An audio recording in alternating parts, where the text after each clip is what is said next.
आगे वाला टॉपिक है प्रॉफिट एंड लॉस। तो जो पढ़ चुके हैं इसको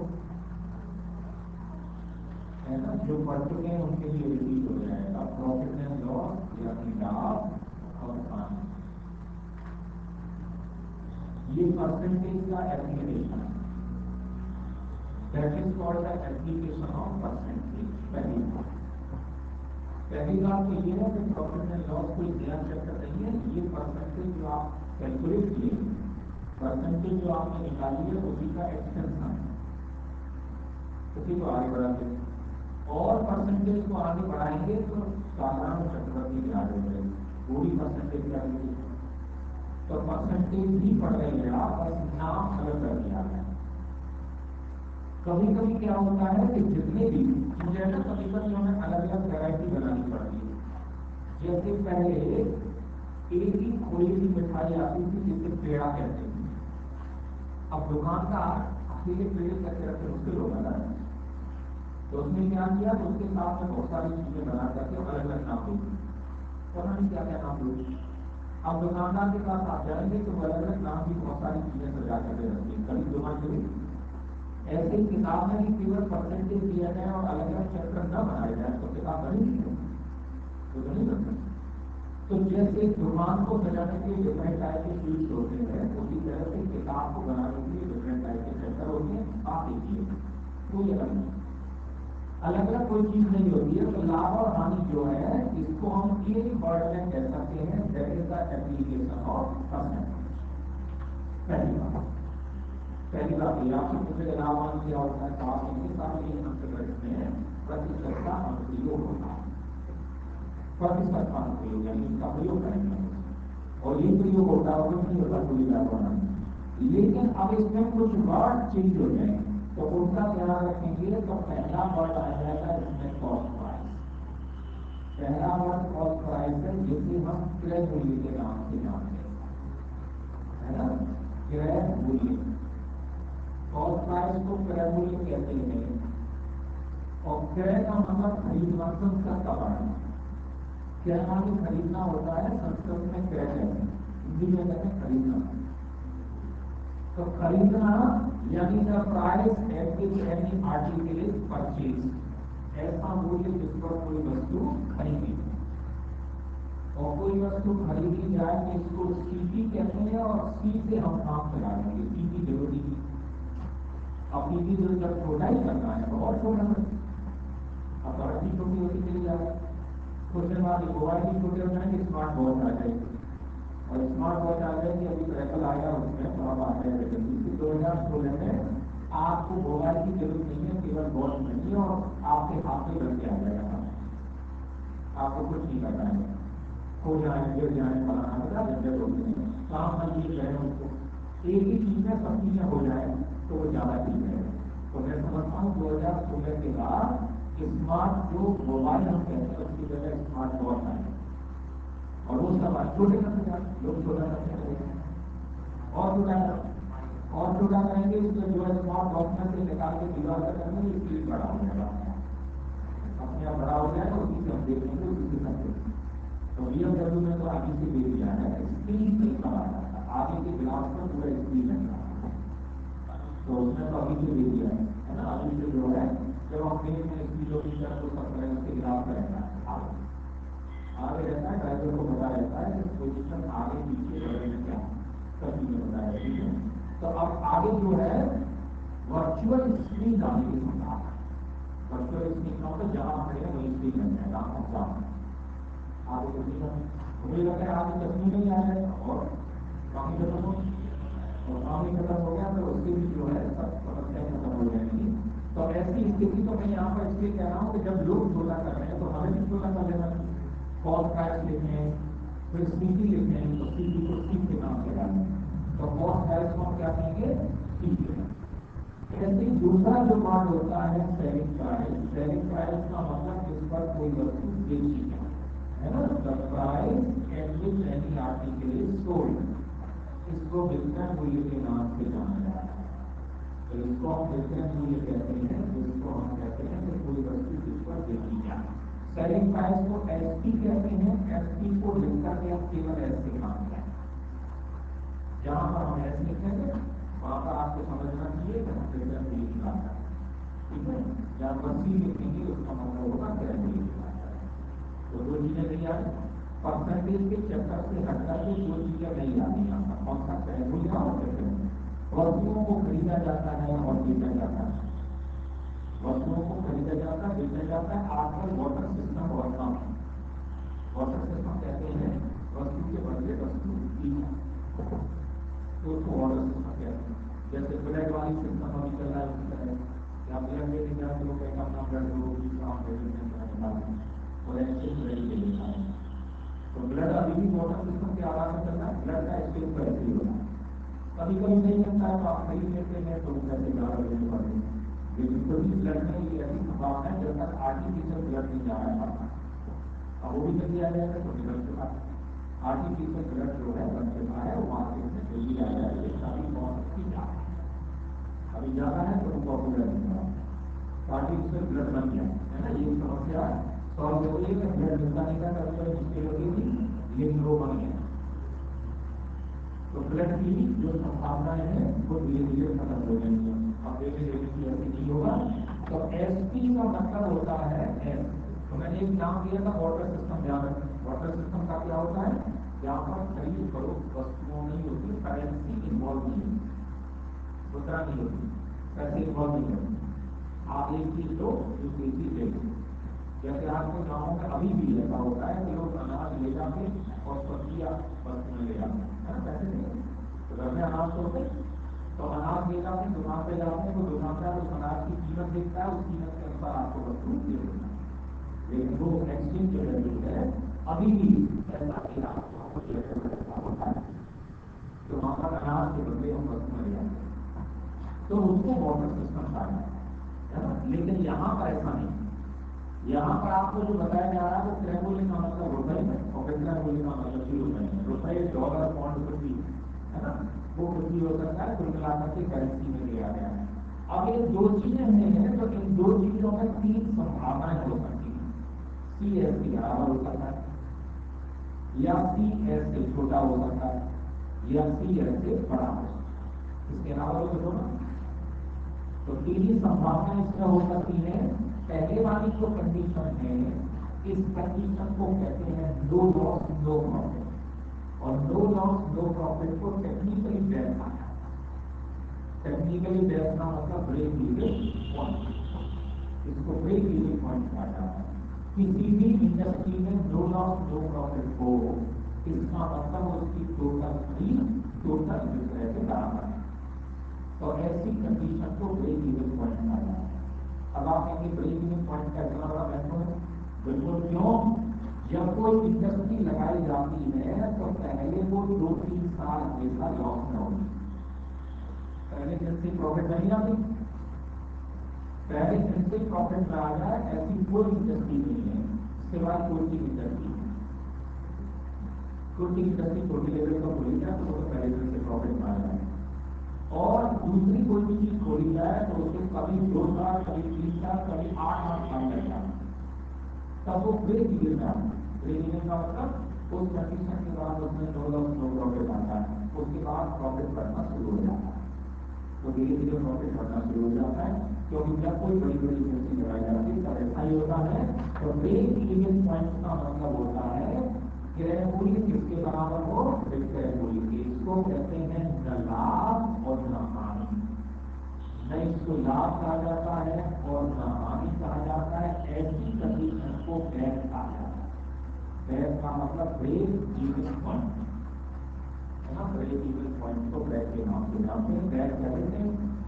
तो सी बराबर ऐसे होता है। अब क्रय मूल्य कम है, विक्रय मूल्य ज्यादा, इसका मतलब खरीदी कम की बेची ज्यादा की, और इसमें से भी हम घटा सकते हैं, उसी को लाभ है, उसी को प्रॉफिट कहा जाता है। तो प्रॉफिट का मतलब होता है विक्रय मूल्य में से क्रय मूल्य को घटाया, यानी आपने खरीदी कम की और बेच दी ज्यादा, तो लाभ ही हो। तो लाभ बराबर क्या होता है, प्रॉफिट, प्रॉफिट बराबर होता है सी बराबर एस माइनस सी। अब प्रॉफिट का परसेंटेज हम निकालें तो कीमत 100 का गुणा करेंगे, और प्रॉफिट का परसेंटेज हमेशा क्रय मूल्य से निकाला जाता है। तो कॉस्ट प्राइस का प्रॉफिट का परसेंटेज निकाला जाता है। ऐसे ही यहाँ पर खरीदी ज्यादा की और बेची कम की तो लॉस होगा, तो लॉस को हम सी माइनस एस कहते हैं, और सी माइनस एस कहेंगे तो लॉस का भी परसेंटेज हम निकाल रहे हैं, तो लॉस इंटू 100 अपॉन सी। अब प्रश्न यहाँ पर होता है कि प्रॉफिट इंपॉर्टेंट है तो प्रॉफिट का परसेंटेज इंपॉर्टेंट, परसेंटेज ज्यादा नहीं, प्रॉफिट ज्यादा नहीं। अब प्रश्न उठ रहा है कि यहाँ पर प्रॉफिट महत्वपूर्ण है कि प्रॉफिट का परसेंटेज महत्वपूर्ण है, दोनों में से कौन सा? अब इस दोनों में से कौन सा महत्वपूर्ण ये निकाला जाए तो प्रॉफिट का परसेंटेज हमारे लिए ज्यादा महत्वपूर्ण होगा। इसीलिए प्रश्नों में प्रॉफिट के परसेंटेज हर प्रश्न में आपको दिया होगा, हर प्रश्न में प्रॉफिट का परसेंटेज दिया होगा। लेकिन अब क्यों बात यहाँ पर आती है, क्यों ऐसा होता है? तो फॉर एग्जाम्पल मान लेते हैं कि आपके पास जो है हिंदुस्तान यूनिलीवर लिमिटेड के शेयर है और एक हेवल्स इंडिया के शेयर है। एक्यूएल कहते हैं आपका, पहले हिंदुस्तान लीवर लिमिटेड था, अब हिंदुस्तान यूनिलीवर लिमिटेड हो गया। तो हिंदुस्तान यूनिलीवर को एक्यूएल कहते हैं, SUL, जिसके प्रोडक्ट सबसे ज्यादा मिलते हैं भारत में, और किसी प्रोडक्ट को हम हमेशा यूज करते हैं। इनके प्रोडक्ट जो होते हैं, मान लेते हैं इसका शेयर है और ये कंपनी बहुत बड़ी कंपनी है, मान लेते 1 लाख करोड़ की कंपनी है और 1 लाख करोड़ का टर्नओवर है इसका पूरे वर्ष का, और पूरे वर्ष का 1 लाख करोड़ का टर्नओवर हो गया। हेवल्स इंडिया में छोटी कंपनी है, हेल्थकेयर कहते हैं इसको, इसका टर्नओवर जो है मुश्किल से 2000 करोड़ का है। अब 2000 करोड़ का है तो अब क्या होगा, इसमें हुआ 10% का जो है 10,000 करोड़, 10,000 करोड़ का फायदा हुआ, और इसमें हुआ मात्र 500 करोड़ का फायदा, 500 करोड़ का फायदा हुआ। अब ये मैं प्रॉफिट की बात कर रहा हूँ, परसेंटेज में नहीं। इसका एक शेयर है, उसका मूल्य भी 100 रुपये है, और इसका एक शेयर है, उसका मूल्य भी 100 रुपये है। ये दोनों शेयर मेरे पास दोनों शेयर हैं, तो शेयर यहाँ पर देते हैं 100 रुपये यहाँ पर जो दे रखा है दोनों, तो इसमें 10,000 करोड़ का फायदा हुआ, तो परसेंटेज हम निकालें तो 10% का फायदा होगा। 10,000 1 लाख का 10% होगा, तो 10% का फायदा होगा, तो एक शेयर 10% बढ़ जाए, तो इसका शेयर 10% बढ़ गया, और 10% बढ़ गया तो मुझे कितने का फायदा हुआ? अब इसका परसेंटेज हम निकालें, और इसका परसेंटेज निकालेंगे तो 500 गुणा 100/2000 करेंगे, तो इसका परसेंटेज आप यहाँ पर देखेंगे तो कितना हो गया? 25%। इसका मतलब मेरा शेयर बढ़ करके कितना हो गया? 125। तो मुझे कौन से शेयर में फायदा हुआ? जबकि इसका प्रॉफिट मात्र 500 करोड़ का है, उसका प्रॉफिट 10,000 करोड़ का, और 10,000 करोड़ का प्रॉफिट है, फिर भी मुझे फायदा किससे हुआ? परसेंटेज। तो मेरे लिए क्या महत्वपूर्ण हुआ? परसेंटेज महत्वपूर्ण हुआ। इसी को हम देखते हैं, तो परसेंटेज की वजह से हमें फायदा हो। हमें प्रॉफिट से लेना देना नहीं, हमारे लिए महत्वपूर्ण परसेंटेज, कितने परसेंट का प्रॉफिट होगा, डिविडेंड उसी के साथ मिलेगा। डिविडेंड जिसको लाभांश कहते हैं, किसी कंपनी के शेयर आपके पास हो तो लाभांश उसी के साथ में आपको डिस्ट्रीब्यूट किया जाएगा। तो हमारे लिए महत्वपूर्ण यहाँ पर परसेंटेज हुआ कि प्रॉफिट उसमें 10,000 करोड़ का हुआ, तो देखा है हमारे लिए सुधार है। इसमें प्रॉफिट हुआ 500 करोड़ का, तो वो हमारे लिए महत्वपूर्ण, तो 500 करोड़ का प्रॉफिट महत्वपूर्ण यहाँ पर है दोनों के लिए परसेंटेज। तो इसीलिए प्रॉफिट और लॉस का परसेंटेज कभी निकाला गया है। तो एक चीज तो आपको ये ध्यान रखनी है कि प्रॉफिट एंड लॉस का परसेंटेज हमेशा किसमें निकाला जाता है? हमेशा निकाला जाता है। तो इसमें एक चीज आपको हमेशा ध्यान रखनी है। दूसरी बात, अब इसके बाद एक वर्ड आता है जिसको हम क्या कहते हैं? मार्जिन। इसको मार्जिन पढ़ा जाता है। अब ये किताबों में नहीं है, किताबों में ये वर्ड आपको नहीं है, मार्जिन नाम की कोई चीज नहीं मिलेगा। लेकिन सबसे ज्यादा प्रयोग हम रोजाना की जिंदगी में इसी का करते हैं, जिसको हिंदी में कहते हैं हम क्या? पर्दा। में पड़ता है। जैसे आप किसी मजदूर से बात करें कि हमारे घर का काम करना है, तो मजदूर कहता 500 रुपये लेंगे, आप नहीं 200 रुपये, तो बाद में वो ये कहना मेरा पड़ता नहीं है। क्या कहता हूँ, पता मुझे भी नहीं कि वो क्या रहा है। समझने वाला समझ रहा है, कहने वाला क्या। बहुत सारी चीजें हमारी लाइफ में ऐसी होती हैं, बहुत सारी चीजें ऐसी होती हैं जिनको हम समझते हैं और कहते भी हैं, लेकिन पता नहीं।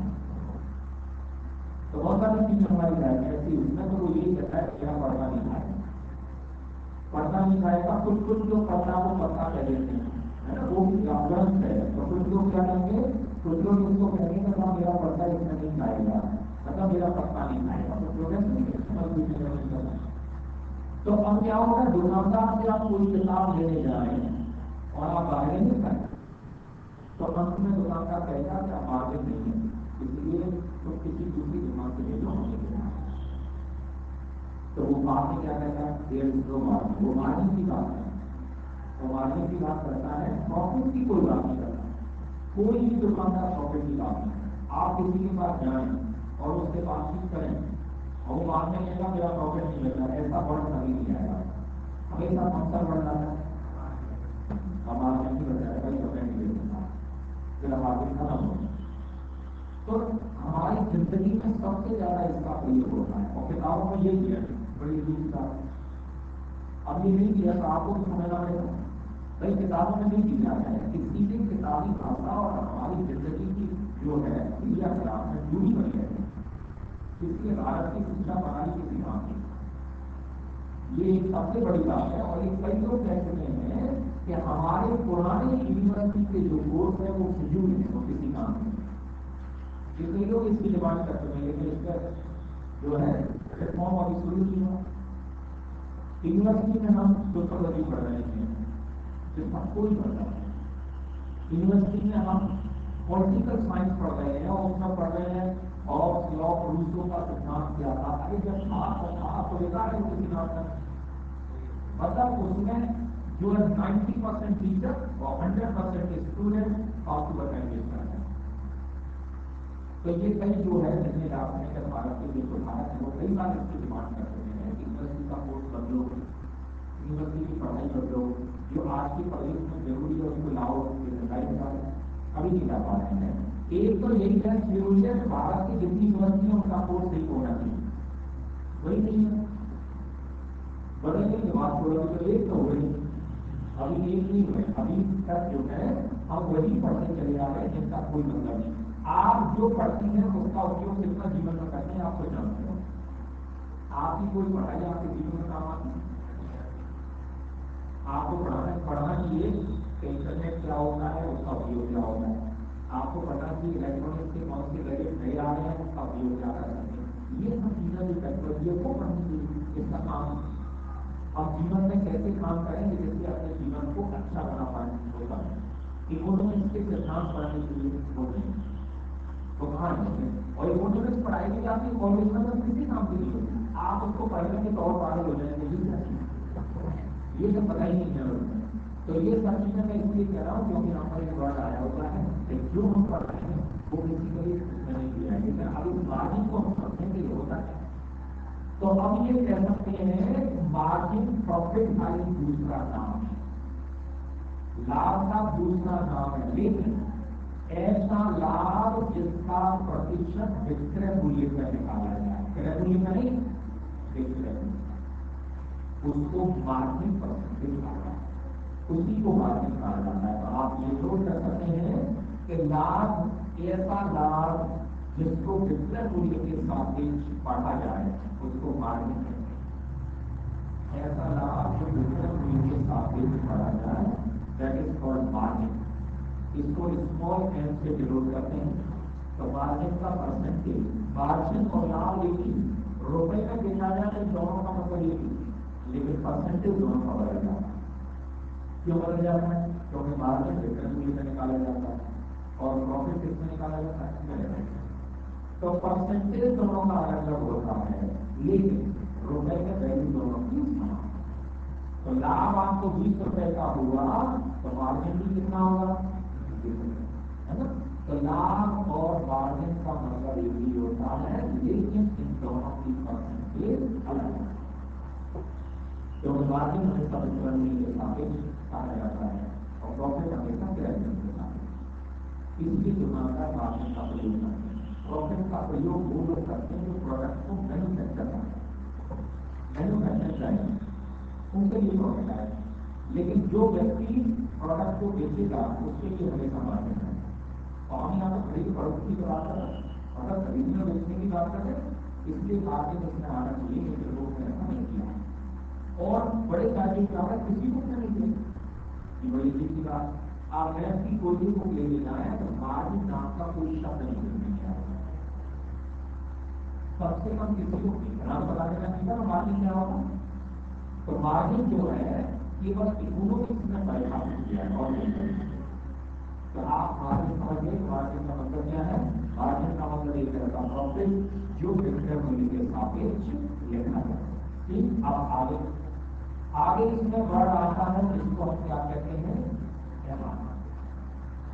इसको एमआरपी कहते हैं, जिसको मैक्सिमम रिटेल प्राइस कहा जाता है, अधिकतम खुदरा मूल्य, है ना। इसको कहा जाता है अधिकतम खुदरा मूल्य। तो अधिकतम खुदरा मूल्य का मतलब होता है, इसका दूसरा नाम है प्रिंटेड प्राइस, नेक्स्ट है सेल प्राइस, है ना। इसको सेल प्राइस भी कहते हैं। तो सेल प्राइस भी कहा जाता है, प्रिंटेड प्राइस भी कहा जाता है और एमआरपी भी कहा जाता है। और इसमें लिखा होता है कि किसी वस्तु की मैक्सिमम रिटेल प्राइस जो उस पर अंकित होती है ना, जो उस पर प्रिंट होती है, और उसमें लिखा होता है that is the maximum price inclusive all of taxes, all taxes. लेकिन फिर भी भारत में कभी कोई चीज 24 की है तो वो 26 की मिल जाती है, बड़ी अजीब की बात। मैक्सिमम प्राइस 24 है लेकिन फिर ये 26 है। ऐसा आप दूसरे देशों में नहीं कर सकते, बहुत बड़ा अपराध होता है, थोड़ा बहुत बड़ा अपराध माना जाता है। इसीलिए वस्तु की पैकिंग पर अच्छी स्पष्ट रूप से लिखी जाती है, स्पष्ट रूप से लिखी जाती है, मैन्युफैक्चरिंग करते समय वो लिखी जाएगी।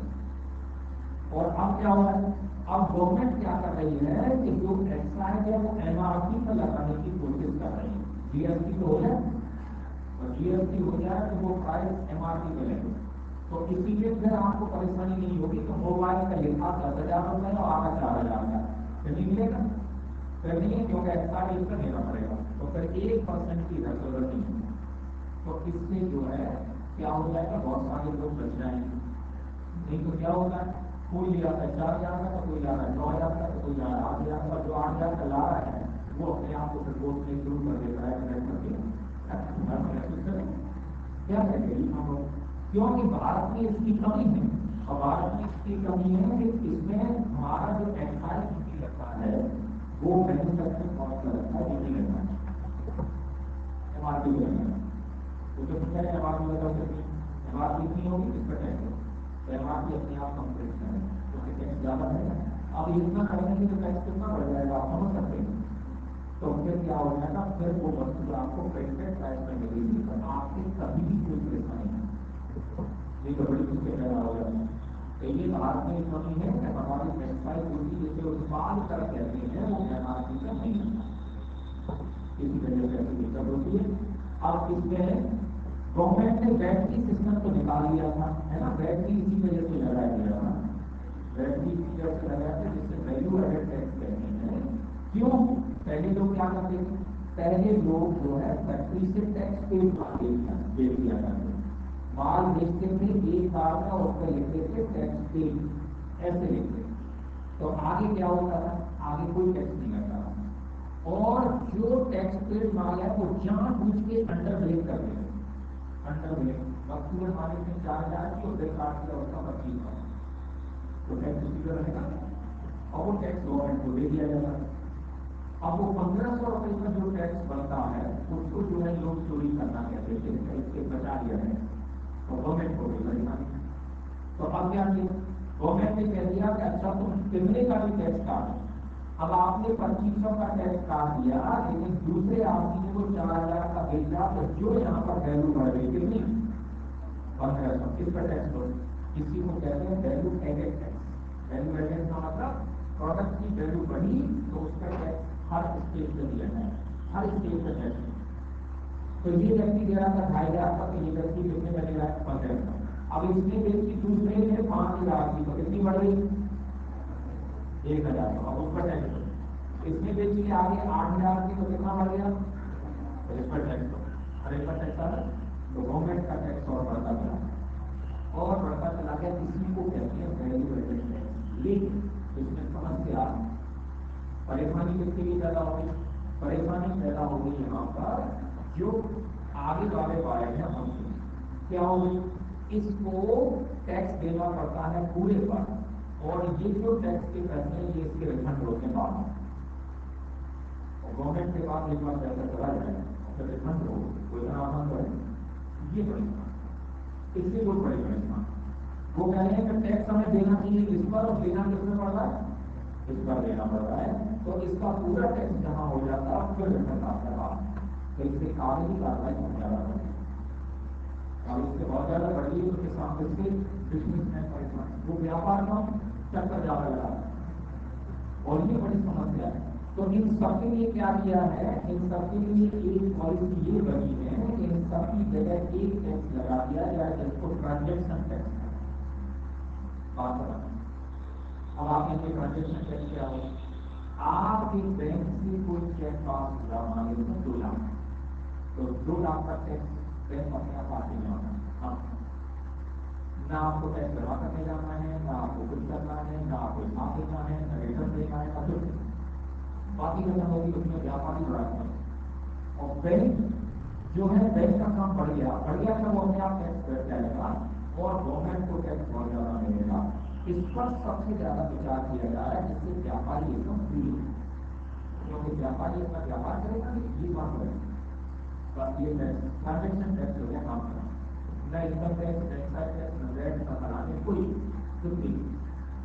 आपने बैंक से कारोबार किया तो आपको, अब आप कहेंगे साहब बैंक से लोग करेंगे कि फिर लोग करेंगे, और फिर लोग नहीं करेंगे। तो ध्यान रखें, कोई भी चीज बिना बिल के, बिना उसके बैंक के ट्रांजेक्शन के पास नहीं होगी। आप कैसे किसी वस्तु जो 2,000 के ऊपर है उसे खरीद नहीं सकते, उसके लिए कंडीशन पैदा हो गया। तो उसके लिए कंडीशन नहीं, तो आप पकड़े जाएंगे, और पकड़े जाएंगे तो आपकी वस्तु जब्त कर दी जाएगी। और ये काम जो है कर रहे हैं, इसमें से व्यापारी को बड़ा फायदा होगा। भारत में आगे व्यापारी केवल इसलिए आगे 90% लोगों की आप बात करेंगे तो व्यापार करना मुश्किल हो रहा है, क्योंकि उन्हें कभी टैक्स की, कभी बैठ वाले, कभी मांगे वाले, दुनिया भर के लोग जो है परेशानी करते हैं। तो इसलिए ट्रांजेक्शन टैक्स हो गया मिल जाना चाहिए, और ये बहुत कम होता है, ये 1-2% होता है, तो लोगों को पता भी नहीं लगता। लेकिन गवर्नमेंट को 2 से 20% मिल जाता है, और 20% मिल जाता है, जबकि टैक्स जो हमारा बैठ है वो कितना है 13%। तो गवर्नमेंट का बड़ा फायदा बहुत बड़ा फायदा होगा गवर्नमेंट को, जिससे विकास योजनाएं ज्यादा हो सकती है। तो चलिए टैक्स का मैंने थोड़ा सा इसलिए बताया क्योंकि आपको ये पता रहना चाहिए कि टैक्स का सिनेरियो क्या है और दूसरी चीजें कौन सी है। तो अब जो वैल्यू एडेड टैक्स के बाद MRP की मैं बात कर रहा था, और MRP भारत में ज्यादा हो जाती है। ठीक नहीं, जब रेलवे में आप जाए तो लिखा होता है 10 रुपये, वृद्धि कितने की आपको 15 रुपये की चलती है, उसका रेल भी लिखा होगा, और एक भी लिखा होता है उसमें इसीलिए सब चल रहा है मामला। तो मामला चल रहा है तो उसमें बहुत सारे लोग पकड़े गए हैं। तो चलिए कल ये MRP हो गया। MRP के बाद एक वर्ड आता है जिसका हम क्या कहते हैं, और डिस्काउंट कहते हैं, जिसका वर्ड क्या है, छूट। अब ये छूट क्या होती है, डिस्काउंट को डी से डिनोट करते हैं, और MRP को किससे, कैपिटल एम से। ध्यान रखें, तो डिस्काउंट हमेशा MRP में दिया जाता है। डिस्काउंट का मतलब होता है, इसका नेचर ही नेगेटिव, डिस्काउंट हमेशा दिखाया जाता है, और किसमें से, MRP में। तो MRP में से डिस्काउंट को घटा देंगे तो बिल्कुल मिलता है, और डिस्काउंट का परसेंटेज हमेशा MRP पर लगाया जाता है। डिस्काउंट में 100 का गुणा कर दो और MRP से, तो डिस्काउंट का परसेंटेज MRP पर, मार्जिन का परसेंटेज लिक्विडिटी पर, और प्रॉफिट एंड लॉस का परसेंटेज क्रेडिट, है ना। ये 3 चीजें हैं। जो है आपको याद रखें, जिससे कभी मिस्टेक ना हो। अब क्या होता है, परसेंटेज का एक लीनियर सिद्धांत होता है। अब वो क्या होता है, लीनियर सिद्धांत के अनुसार जिसका जो परसेंटेज है वो उसके नीचे लिखा जाता है। तो क्रय मूल्य के नीचे 100 लिखा जाएगा, तो विक्रय मूल्य के नीचे 100 में प्रॉफिट का परसेंटेज जोड़ के लिखा जाएगा, और प्रॉफिट के नीचे प्रॉफिट का परसेंटेज लिखा जाएगा। इसी को परसेंटेज का लीनियर सिद्धांत कहते हैं। परसेंटेज का लीनियर सिद्धांत का मतलब रेखीय जो है सिद्धांत प्रतिशत। तो प्रतिशत का रेखीय सिद्धांत क्या है, जो जिसका परसेंटेज है वो उसके नीचे लिखो तो उसका बराबर होगा। ऐसे ही क्रय मूल्य के नीचे हम 100 लिखते हैं, तो यहाँ पर विक्रय मूल्य के नीचे 100 में से लॉस का परसेंटेज घटा के लिखेंगे, और एल के नीचे एल का परसेंटेज दूसरा है। ये नीचे नीचे 100 क्यों लिखा जा रहा है, क्योंकि प्रॉफिट एंड लॉस क्रय मूल्य में लिखा होगा। तो प्रॉफिट एंड लॉस की जब चर्चा हो तो 100% सामान क्रय मूल्य के बराबर होता है। विक्रय मूल्य का परसेंटेज किसके बराबर होता है, प्रॉफिट के परसेंटेज को 100 में जोड़ दें या लॉस के परसेंटेज को 100 में से घटा। ऐसे जब मार्जिन की बात करेंगे, मार्जिन की बात करेंगे तो विक्रय मूल्य के नीचे 100 आएगा, और क्रय मूल्य के नीचे 100 में से मार्जिन का परसेंटेज घटाएंगे, और मार्जिन के नीचे मार्जिन का परसेंटेज आ जाएगा। तो मार्जिन के नीचे मार्जिन का परसेंटेज आएगा।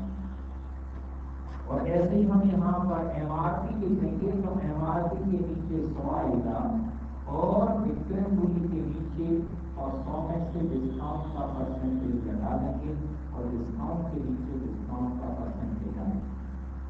तो डिस्काउंट के नीचे डिस्काउंट का परसेंटेज आएगा, तो इस तरह से हमें पता लग जाएगा डिस्काउंट के नीचे डिस्काउंट का परसेंटेज, एमआरपी के नीचे 100 लिखेंगे, तब हम डिस्काउंट को विक्रय मूल्य के परसेंटेज 100 में से घटा देंगे।